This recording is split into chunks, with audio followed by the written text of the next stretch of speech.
আজকে মঙ্গলবাড়িতে হরগড়ি রোডের সাইডে প্রতিনিয়ত খাসির নামে কুত্তা জবাই করে মানুষকে খাওয়াচ্ছিল। আজকে হুট করে মানুষের চোখে পড়ে যায় এবং মানুষ এদের বাড়িতে চলে আসে, তারা উধাও হয়ে গেছে বাড়ি থেকে। পুলিশ প্রশাসন সবাই এসেছে, তদন্ত চলতেছে। খাসির গোস্তের নামে কুত্তার মাংস খাওয়ানো হচ্ছে এখানে। মানুষ কতটা নিকৃষ্ট হলে এই কাজ করতে পারে দেখেন। হ্যালো গাইস, কুত্তার গোস্ত খাইছি নাকি আল্লাহ ভালো জানে এতদিনে। শোন, তো চুয়ানির বদলে তো অনেক খাসির মাংস খাওয়াইছে, ঠিক আছে? মানে খাসির মাংস বলতে কুত্তার মাংস। খাসির ভাই, খাসির মাংস বলে কুত্তার মাংস দিয়ে আসে, এর পরিবর্তে খায় চুয়ানি। তো এই পর্যন্ত কতবার খাইছিস তুই? রিভিউ চাই। আমি দেখিনি। না তুই খাইছিস তো? তুই বেড়া না, আমি খাসির মাংস খাইনি। আমি যাবো এক জায়গায়। ওইদিকে মানুষজন অনেক মানুষ এসেছে এখানে, মানুষ দেখতেছে। অনেকে এখানে যত মানুষ আছে এর মধ্যে বেশিরভাগ মানুষ এই কুত্তার গোস্ত খাইছে ভাই।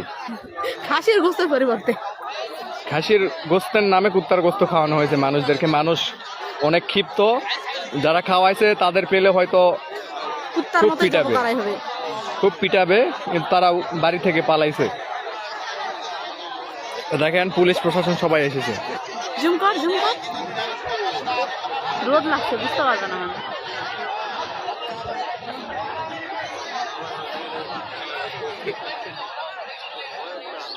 মানুষ কি পরিমাণ জাউরা হলে এই কাজ করতে পারে গাইস। রিভিউ দেয় মানুষ পছন্দ।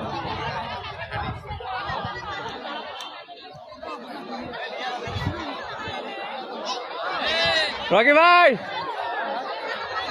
তেড়ে থাক।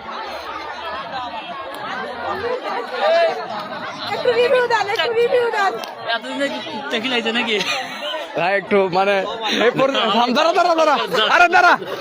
দাঁড়া পাওয়াত লাগবে, থাম ভাই। শোন রিভিউ দে ভাই।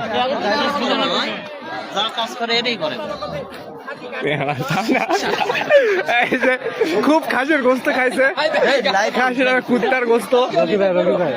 রকি ভাই বেটা লাইভ করেছে, কি হয়েছে? কত আবার খাসির মাংস। এই যে পুলিশ প্রশাসন এসেছে এখানে, সবাই আসছে তদন্ত করার জন্য।